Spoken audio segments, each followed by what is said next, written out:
Hello, so this is how to work well in a team environment. A team environment is any setting that focuses on everyone working together rather than individually, particularly in the workplace. Whatever role you prefer to fill, it is likely that you will occasionally encounter situations that call for teamwork. It's especially important to learn to work in teams if you land a job that focuses on team environment.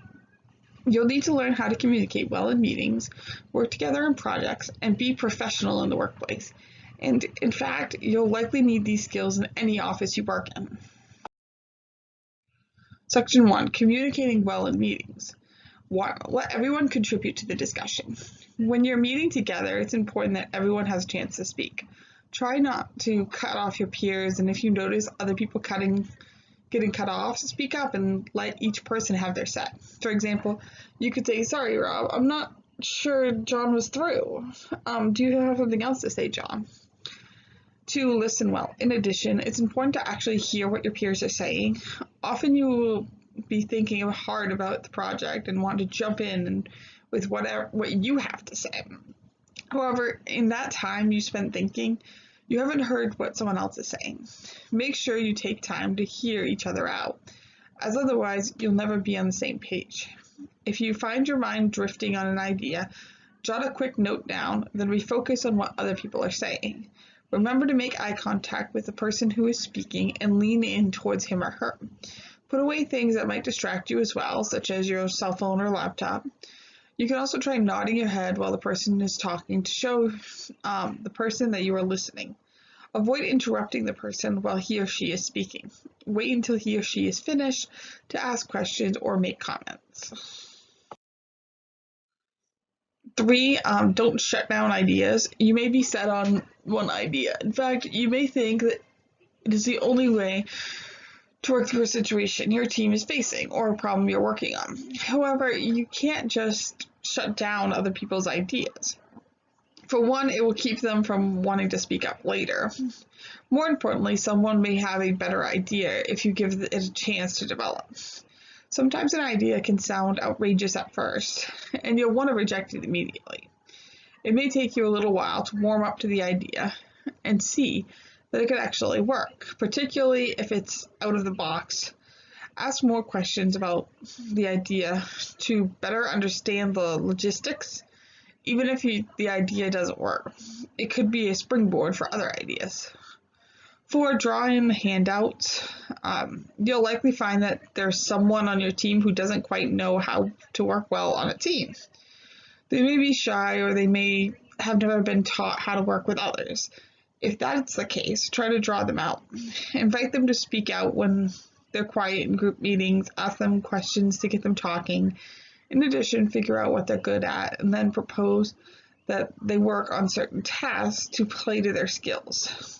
You could also use flattery to draw them in, such as, "You are so good at the details, would you mind putting together the spreadsheet for this project, Jen?"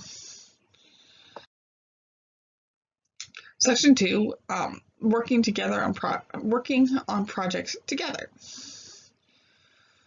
1, ask questions and seek to understand. It is important to ensure that you understand what the speaker is trying to express. One way to ensure that you are on the same page as someone else is to ask questions. This may help you avoid conflicts due to misunderstandings. You can use questions to help you understand something that a coworker has just said to you. For example, if your coworker has just explained a task to you, then you could say, "So I think you're saying blah, blah, blah, blah, blah. Is that right?" If you are not on the same page, then your coworker can clarify his or her meaning for you. You can also use empathetic listening to maintain good work relationships with your coworkers, such as by echoing what the speaker says. For example, if a coworker says, "I'm having a terrible day," then you might say, "You're having a terrible day? What's going on?" By asking a question, you are demonstrating to the speaker that you have heard him or her and that you would like to know more. 2, provide updates regularly. Good communication is essential to working well in a team environment. You need to be able to talk about what you need from your coworkers, as well as discuss the progress of community projects regularly to figure out what you've accomplished already and what you still need to accomplish. You have the power to make changes in your own work experience, and that of the others through communication. 3, do what you say you're going to do. Reliability is one of the main components of being a good team member. If you don't follow through with your work, you're dragging the rest of the team down. Plus, your team members won't trust you with any work in the future, and your performance could get back to your boss. 4, find your niche. Everyone has something to contribute to the team. You know what you excel at, and you can use that to make the team better. For instance, if you're good at organizing, offer to help oversee the paperwork for the project to help keep it on the right track. Sometimes it's easier to find your niche when you feel more connected to your coworkers. Don't be afraid to try to do more projects with the people you work with best. 5, be willing to do the dirty work. While you should play to your strengths, you're not always going to be given the prize jobs in your group work.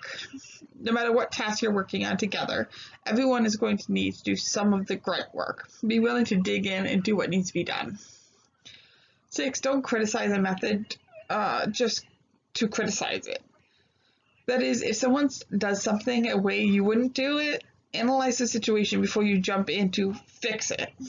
You may realize that the method they are using is just as effective, even if it's not what you would do in the same situation.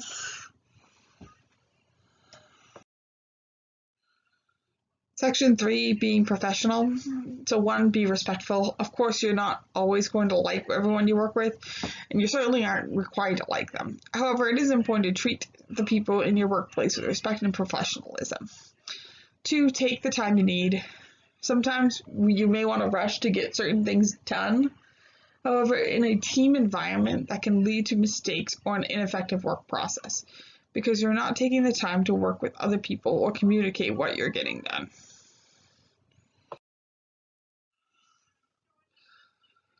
3, realize it's always your job. When you're not in a team environment, your job description may be fairly well defined. In a team environment, you may not need to jump in to need help in areas that aren't exactly in your job description because someone else needs the help. Being willing to help out makes the group work more efficient and builds goodwill.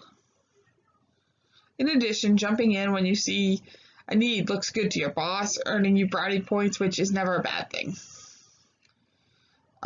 4, show enthusiasm.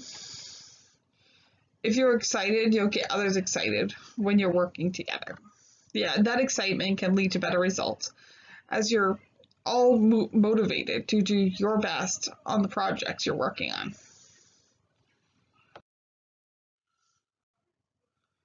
5, take time to get to know each of your peers. Remember that no 2 people are alike and that each team member has strengths, weaknesses, likes, and dislikes. Knowing what makes your team tick is necessary to develop strong and productive working relationships. And 6, don't steal credit. It can be tempting to take credit for other people's work when it creates anonymity. No matter what environment you're in, it's especially detrimental in a team environment, as it can create major rifts. On the other hand, offering up who deserves credit for each part of the project goes a long way to building bridges. So that's it for this video. Thank you for listening.